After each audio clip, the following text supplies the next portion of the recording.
Voici une vidéo sur la Advance SC351. Vous allez apprendre comment l'opérer et comment bien la maintenir. Pour débuter, vous avez le bouton ici rouge qui est le bouton de sécurité qu'on doit appuyer. La première chose qu'on doit faire, on appuie sur le bouton rouge et on tient la clenche, soit gauche ou droite, pour que la machine fonctionne. Du moment que je lâche la clenche, le bouton de sécurité sort. Donc, très simple, toujours peser sur le bouton de sécurité en maintenant, évidemment, les clenches pour activer la machine. Un coup qu'on tient les clenches sur les côtés, évidemment, on n'a pas besoin de tenir le bouton rouge. Les fonctions, vous avez 3 fonctions, la brosse, le squeegee et l'eau. On peut utiliser juste la brosse avec l'eau ou utiliser la brosse et le squeegee pour ramasser l'eau. Normalement, vous allez utiliser le bouton vert. La dilution, vous avez 0,25 litres, 1, ou débit numéro 2, 0,50 litres. Donc 20 minutes ou 40 minutes sans ajouter l'eau ou la vider.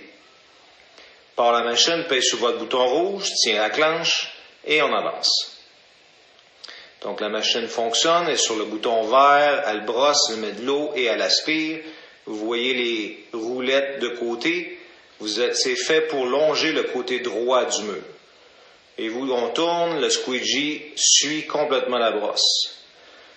Vous allez lever la machine un petit peu en avant et vous avez vu le deck a tourné complètement à 180 degrés pour aspirer. Hop, un petit coup vers la gauche et on retourne par en avant comme d'habitude.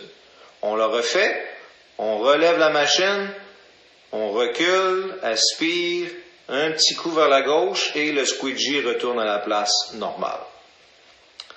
Très très simple d'utilisation. Ferme la machine. Une chose importante, voyez-vous, on va rouvrir la machine. L'eau ne doit jamais passer. Voyez-vous, la tank d'eau ici, c'est d'ici que l'eau sort dans la tank d'eau sale. L'eau ne doit pas se rendre dans la partie ici bleue ou le moteur. Jamais, jamais, jamais affecterait le moteur. Donc, on a reparti la machine juste pour, s'il y a un manque d'aspiration, voyez-vous, on a pesé un petit peu, l'eau sort. Juste appuyer sur le couvercle de plastique transparent, un petit peu comme ça, puis l'aspiration va mieux se faire. Si jamais vous avez un problème d'aspiration, première chose à faire, c'est d'appuyer un peu plus sur le couvercle pour qu'il y ait un bon seal. Ça, c'est ici qu'on met l'eau propre. J'enlève le couvercle. Il y a une balle de flottaison qu'il faut nettoyer absolument pour que l'eau sale monte et arrête le moteur d'aspiration lorsqu'il y a trop d'eau sale. Faites bien sûr de nettoyer ça. La tank d'eau sale, on l'enlève. Il y a le joint ici en bas, toujours ne doit pas être abîmé, c'est ça qui fait la succion d'eau sale. On enlève l'eau propre, on peut aller la remplir si vous voulez. Le moteur sur le dessus, nettoyez ça ici, le laisser sécher. C'est le moteur, il ne faut jamais qu'il y ait d'eau dans ça. La valve d'eau propre, qu'il n'y ait pas de débris. C'est ici que l'eau propre va passer.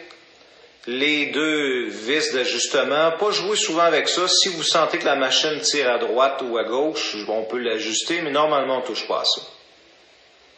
On remet les tanks. Faites bien certain lorsqu'on met la tank d'eau propre de bien l'appuyer, appuyer dessus pour qu'il y ait une bonne adhésion. On remet la tank ensuite d'eau sale, par-dessus comme ça. Et évidemment, on va remettre le cap, le couvercle de plastique. Et vous allez appuyer pour qu'il y ait une bonne adhésion, une bonne succion. Voici, comme ça ici. Et voilà. Parce qu'évidemment, l'eau, voyez-vous, toute l'aspiration va se faire ici. Si c'est bien collé, il va y avoir une très bonne aspiration. Pour la machine, et vous pèsez dessus un petit peu, et voilà, l'eau est aspirée très, très, très facilement. Une chose importante, si vous allez en dessous de la machine ou la brosse, toujours enlever les tanks d'eau pour pencher la machine. Je répète, toujours enlever les tanks d'eau avant de pencher la machine. Enlever le squeegee. Vous devez enlever le tuyau qui est connecté sur le squeegee. Voyez-vous, je le tiens avec ma main. On tire dessus. Et c'est ça qui va vous aider par la suite à enlever le squeegee qui est en dessous. Voyez-vous, la machine, je l'ai penchée, j'ai enlevé les tanks absolument. On va être capable d'enlever la brosse maintenant. juste exactement comme ça, et je vais être capable de tirer sur mon squeegee parce que j'ai déconnecté en premier le tuyau. Donc, juste essuyer un petit peu pour pas que ça dégoûte partout. Ça, c'est bon d'avoir une guenille. Par la suite, on va essayer, voyez-vous, ça c'est bon de rincer le dessous du deck quand on veut remettre le squeegee. Très très simple d'ailleurs à nettoyer et à changer. Et vous, pour le rentrer, il faut rentrer les côtés en premier. Une petite coche à droite et une petite coche à gauche du deck.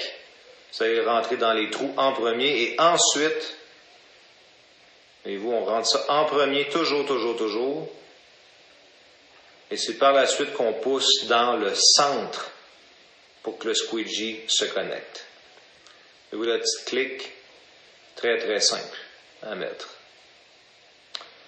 On le refait, on rentre les côtés. Voyez-vous ma main dans le centre? Capable de pousser. On pousse. Il est cliqué dans le centre. Et on va aller reconnecter la hausse d'aspiration qui dépasse. Voyez-vous le squeegee qui dépasse? L'embout, on le reconnecte dans l'embout pour qu'il y ait une bonne aspiration. Donc ça va être important de toujours vérifier l'aspiration, la connexion comme ça ici. Mettez de l'eau dans ça ici. Si jamais c'est bouché, l'aspiration ne se fait pas bien, c'est parce qu'il y a des roches ou mettez de l'eau pour bien rincer le tuyau d'aspiration. On remet les tanks. Vérifiez ici que les lames sont pas endommagées. Si l'aspiration ne se fait pas bien, est-ce que votre connexion est bien mise? Le vacuum est bien connecté sur le squeegee, les lames ne sont pas endommagées. Est-ce que ça ici, c'est bien appuyé, le couvercle, pour qu'il y ait une bonne aspiration? On va à l'arrière, on tire sur la clenche pour la batterie, est bien connecté, toujours connecté, la machine est toujours connectée sur la batterie. Ça ici, c'est le fuse. Si jamais la brosse sur le tapis saute pour une raison ou une autre, vous pesez sur le bouton.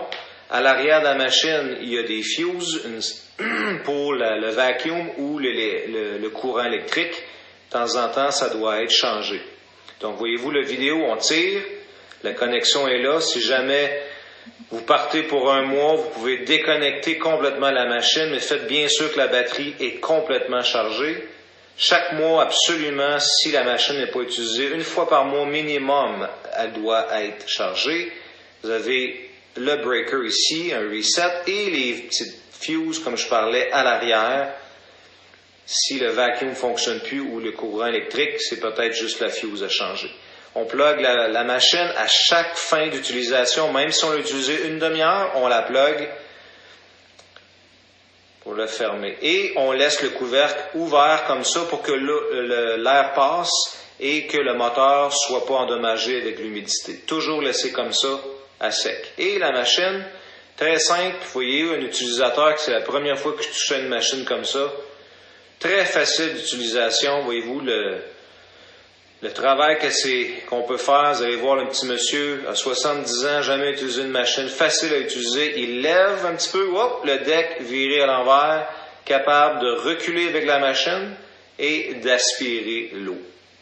Très, très, très, très simple d'utilisation.